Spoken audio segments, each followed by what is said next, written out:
Welcome back to Couple Movie Watchers with Anna Ryan. and we're going to be talking about Train to Busan presents Peninsula. That's correct. You don't want to miss today's video, but before we get started, hit that subscribe button. It really helps out the channel. We're trying to get to 1 billion followers, just a little bit. And also smash the like button and stay tuned. You don't want to miss this action-packed video.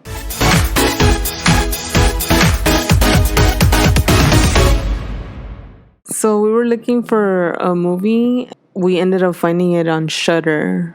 It's where they have all the scary zombies, vampire movies.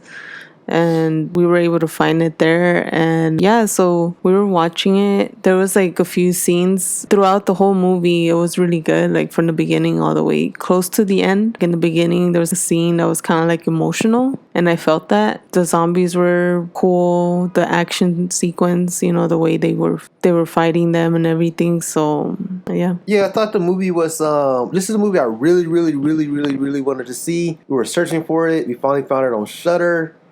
And I love zombie movies. Any zombie film, I'm going to watch it. And this was one of those high ones on my list with high expectations. And overall, the movie was, as a zombie film, rating it as a zombie film, I thought it was cool. I thought it was decent. It's not one of the best zombie films you're ever going to see, but it's okay. Now, rating it as a movie, it was okay, but then the ending kind of reminded me of like a fantasy movie because the ending, spoiler alert, it just got really bad. Like really bad.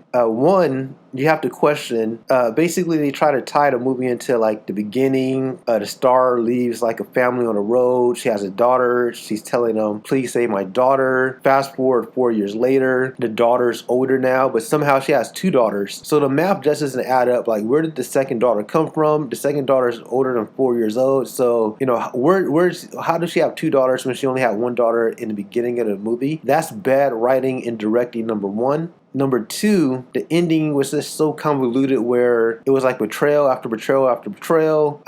Long story short, it's basically like Army of the Dead. Both movies are heist movies about basically betrayal. When you really think about it, Peninsula and Army of the Dead is similar movies in a lot of ways where they're trying to access money in locations that's populated with zombies. Except in Peninsula, you actually have people there with the zombies. In Army of the Dead, there was only zombies in that world. But overall, it's all about, money. At least that's what they try to tell us. And the ending was just so far-fetched where they had this one character that kept on radio, somebody named Jane. And somehow Jane just, this character dies and Jane appears. And it was just like, really? Like, this lady's going to come and swoop in and save him at the last second? Like, where did she even come from? It didn't make any sense. That's why I call it a fantasy movie. And then, the mom tells the guy earlier in the film, like, I'm going to ask you for a favor, but I'm not going to tell you what it is. So she just knows that she's going to sacrifice her life at the end of the movie. And she tells him she gets shot in the leg, so she can't run. So she decides to sacrifice herself for her family. And then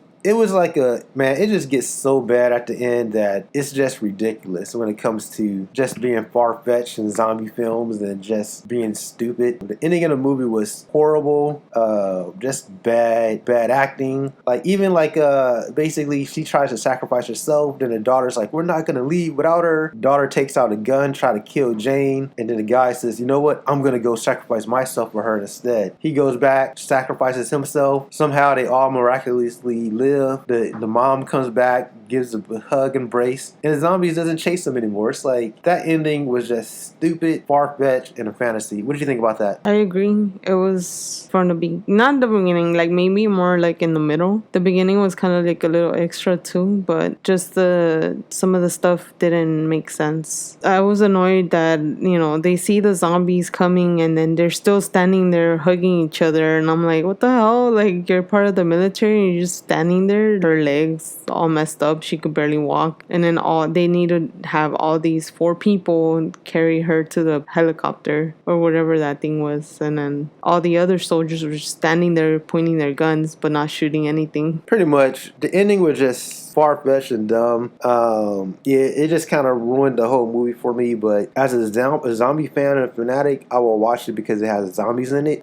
Is it a great zombie movie? No. But if you're trying to watch all zombie films like me, I would watch it just because it's a zombie zombie film. But would you watch it again? No, I want to watch it again. This movie is worth one watch, and after that, that's it. Because it has some interesting action scenes and some interesting moments. Because a lot of zombie films, unfortunately, aren't that great. You only get some of the classics like 28 Days Later, 28 Weeks Later. Other movies like Peninsula was really good. Wait, that's the Peninsula. Excuse me, Last Train to Busan, not to be confused with Peninsula. It's not a sequel. It is a sequel, but it's not a sequel. But Last Train to Busan, the original, was actually good. So it's far in between where you get like really good zombie films.